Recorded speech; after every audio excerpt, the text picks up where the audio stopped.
विदेश मंत्री एस जयशंकर इन दिनों नामीबिया के दौरे पर हैं। वो इस अफ्रीकी देश की यात्रा करने वाले पहले भारतीय विदेश मंत्री हैं। नामीबिया में विदेश मंत्री का बड़े ही भव्य तरीके से स्वागत हुआ। इस दौरान जयशंकर ने नामीबिया की उप प्रधानमंत्री नेतुम्बो के साथ बैठक भी की। नेतुम्बो नामीबिया की विदेश मंत्री भी हैं। दोनों देशों ने मजबूत आर्थिक प्रगति संबंधों और प्रवासी भारतीय समुदाय को लेकर भी बात की।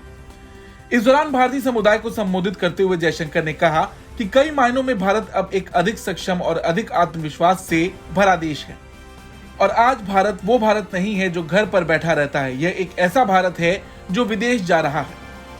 Most cases for investment we deal with it through through an investment, mutual investment, bilateral investment treaty or a bilateral investment protection agreement. I will certainly look tomorrow morning to see. I will look today to see why we don't have that with Namibia, because from what you are saying we don't.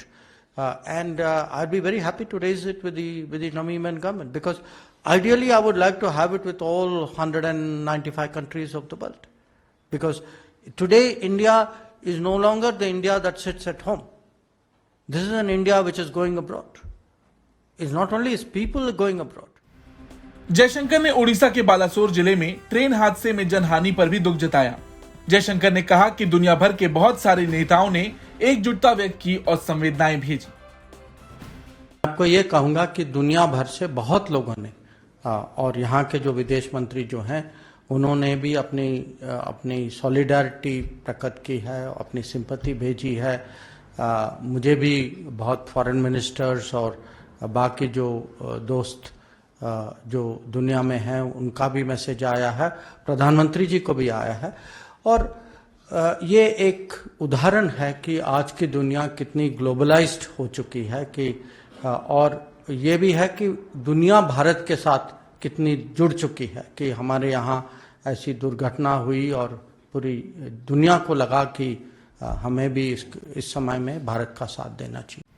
Jaishankar ने कई और मुद्दों पर भी बात की। साथ ही उन्होंने नामीबिया के चीतों को भारत भेजने के रोचक पहल पर भी बात की। देखिए उन्होंने क्या कहा।